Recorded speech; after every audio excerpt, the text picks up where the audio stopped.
E aí, quando acabou a coletiva, eu mandei uma mensagem, comecei a conversar com algumas pessoas do São Paulo, e isso é muito importante agora para que as pessoas escutem, porque se você está ouvindo a live aqui puto, procurando raiva, xingo, briga, etc., você não vai encontrar. Então você já pode fechar, ir embora, fazer outra coisa, que é mais fácil. Aqui você vai buscar, você vai achar informação, e aí, goste ou não, a informação é o que a gente ouviu, o que a gente falou. E aí, o que eu estava ouvindo, o que eu estava falando, e o pessoal também estava acompanhando um trecho do jogo, foi que o São Paulo, a gente teve uma sensação de que o São Paulo ele foi muito mais dominado do que a gente esperava, vamos chamar assim, do que já era esperado que o Flamengo viesse para cima. Porque a intensidade que o Flamengo já tem, ou estava tendo, depois de não ter parado ao longo desse período de férias, comparado ao São Paulo, que pausou para férias e foi fazer uma pré-temporada, é completamente distinto. Ah, Zanqueto, isso é desculpa. Aí eu estava assistindo, como eu falei, o jogo do Vasco e do Botafogo. O Vasco com aquele toque de bola do Diniz e tudo, o Botafogo parecia que estava com 15 caras em campo, que era a mesma sensação que eu tive vendo o Flamengo em campo. E aí, cada um toma suas próprias conclusões. Mas o que me explicaram foi o seguinte: a rotação física e a intensidade física do Flamengo, você próprio comentou, sem nem saber que eu ia falar sobre isso. Você falou, parecia que os caras não cansavam. É que, na verdade, a intensidade e o ritmo dos caras do Flamengo, ele tá muito superior à nossa.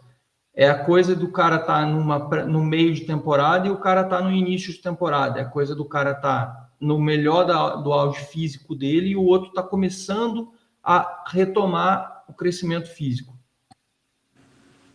Ah, Zanqueta, só isso não explica. Para mim, explica muito. Principalmente se você olhar o jogo do Botafogo do Vasco. Então, eu convido a todo mundo que está achando aí que é só uma coisa pontual do jogo do Flamengo a enxergar especificamente isso. Porque você via nitidamente que muitos jogadores do Flamengo eles estavam mais rápidos, eles estavam com movimentos mais rápidos, eles estavam mais acelerados. Parecia que eles estavam realmente com um nível de velocidade acima e com até mais jogadores dentro do campo. E isso, para mim, está muito explicado por conta dessa questão da rotação. Tá, mas nós temos um problema, nós vamos fazer. Ao mesmo tempo, eu estava assistindo os melhores momentos do Internacional e do Vitória, que são dois times que pararam. E os comentários do jogo foi que o jogo foi lento, que o jogo foi devagar, que as oportunidades eram escassas, que os times não conseguiram criar muita coisa. Então, isso não é uma coisa... num primeiro momento, quando eu ouvi eles falando isso, eu falei assim, bom, será que é só isso? E aí, juro para você, estava com a cara no jogo do Vasco e do Botafogo e percebi nitidamente a mesma diferença de velocidade e intensidade nos caras. Então, para você que é um cara racional, um cara que gosta de ouvir, entender e gosta de perceber as coisas, estou dando uma informação para você ouvir, identificar a situação e também olhar com olhos mais claros para a situação como um todo. Isso quer dizer que o São Paulo, quando jogar contra o Red Bull, não tem qualquer tipo de desculpa para chegar e apresentar um resultado abaixo. Esse é o ponto, porque o Red Bull também parou. Aí é uma outra questão. Aí isso vai ficar claro, o tirateima de dois times que estavam parados e vão se enfrentar. No caso do Flamengo, no caso do Botafogo, no caso do Palmeiras, eu nem sei se o Palmeiras joga amanhã. Se o Palmeiras tem jogo amanhã, não sei como é que tá a tabela do Brasileiro, não sei se os caras vão jogar. Eu sei que o Fluminense não vai. Eu acho que não, Zanca. Eu honestamente não sei. Deixa eu ver quando é o próximo jogo do Palmeiras aqui. Se o Palmeiras tem... Tá adiado o jogo do Palmeiras e do Santos. Não tem data. Então, assim, o Santos acabou até se dando bem, porque eu tenho certeza que se também o Santos pegasse o Palmeiras aí, era capaz de eles tomarem uma sapatada, porque o Palmeiras jogou até as quartas de final do Mundial de Clubes. Eu imaginei que não tinha, porque eu jogo cartola e não tinha nenhum jogador do Palmeiras disponível. Então, eu acho que é mais ou menos nesse sentido. Então, assim, tô dando uma informação para vocês que eu apurei, porque eu tava puto com você. Qual o seu sentimento, Sanqueto? Meu sentimento era de frustração, meu sentimento era de não é possível, cara, fomos muito abaixo, fomos não sei o quê. E aí, eu percebi várias coisas durante o jogo que eu também destaco como positivas, porque olhar para o copo meio vazio é facílimo aqui. É facílimo. Eu posso ficar aqui elencando para vocês durante 3 dias um monte de problema. Mas eu gosto sempre de elencar as coisas que eu vi melhores. Eu vi um São Paulo construindo melhor a sua saída de jogo, com outra dinâmica. Eu vi uma outra movimentação dos jogadores, mas jogando contra um time mais forte que o nosso já normalmente, com um ritmo de intensidade acima, com o primeiro jogo do Hernan Crespo, a gente com óbvios desfalques e jogando na casa do adversário com o estádio cheio. Então, acho que isso tudo já é um combo de situações que já tem o seu peso significativo com relação a isso. Essa é a primeira informação que eu coloco aí de bastidores com relação ao que eu apurei.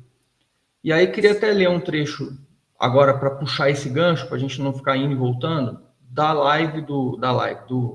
que foi feita em live, né, da coletiva do Hernan Crespo, em que ele responde o seguinte na primeira pergunta: precisamos saber o que temos nas mãos. Se quisermos jogar assim contra o Flamengo ofensivamente, que foi a pergunta que o repórter falou para ele, a gente precisa entender que estamos num nível diferente neste momento. Estamos construindo uma situação ainda. Conversei com um time que, jogando com o Flamengo no Maracanã, talvez seja o jogo mais difícil até aqui da temporada. Eu não acho que será mais importante, mas talvez o mais difícil. E eu acho que tem a ver com isso, pelo timing do Flamengo, pelo nível de preparação que os caras já estavam, pelo nível de rotação e intensidade que eles têm e por ser o primeiro jogo do Crespo. E aí ele continua. Sabemos que temos outro objetivo em relação ao Flamengo.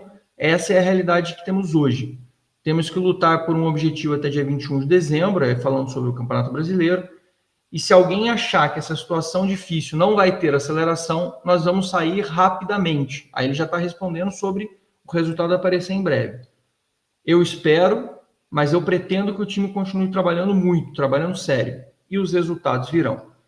Essa foi a parte que ele falou aqui. E sobre a questão de intensidade, que é o que estamos discutindo aqui, com uma informação de bastidor para vocês, que eu, como eu falo para vocês, quem quer e gosta de saber da coisa integral e não quer só xingar, vai conseguir perceber o contexto daquilo que eu estou expondo.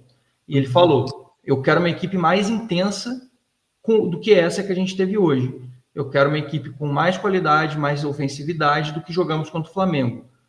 Não é fácil jogar contra o Flamengo, o nível defensivo para mim foi bom, mas faltou o nível criativo. Acho que todo mundo concorda com isso, somado à questão da intensidade. Então, eu prefiro identificar que o nível de intensidade do São Paulo foi muito abaixo do Flamengo neste momento da temporada, somando essa questão científica e lógica com relação ao timing dos times, com relação ao nível de preparação.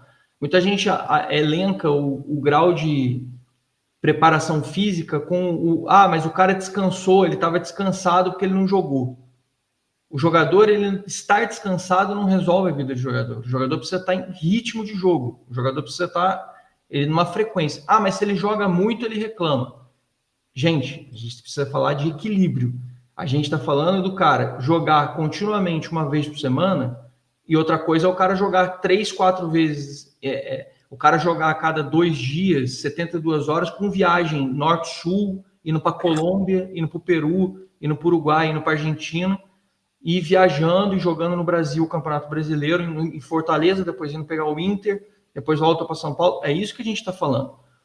O Flamengo, ele voltou, teve uma semana de descanso, teve mais 4 dias de preparação, teve aí esse tempo e voltou porque eles não pararam. O São Paulo, ele não estava cansado fisicamente, mas ele estava nitidamente sem preparo físico como estávamos antes.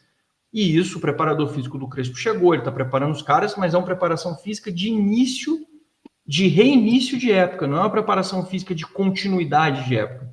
Então, assim, isso fica como informação para você que quer ouvir informação. Depois você assiste o jogo do Botafogo do Vasco, você vai entender nitidamente isso que eu estou falando, porque o Botafogo estava vendo um lance do Botafogo aos 49 do segundo tempo, os caras do Botafogo chegando na área do Vasco com 5 jogadores que começaram jogando, estou falando de jogadores que começaram jogando, inteiraços, e os caras do Vasco, assim, se matando para correr.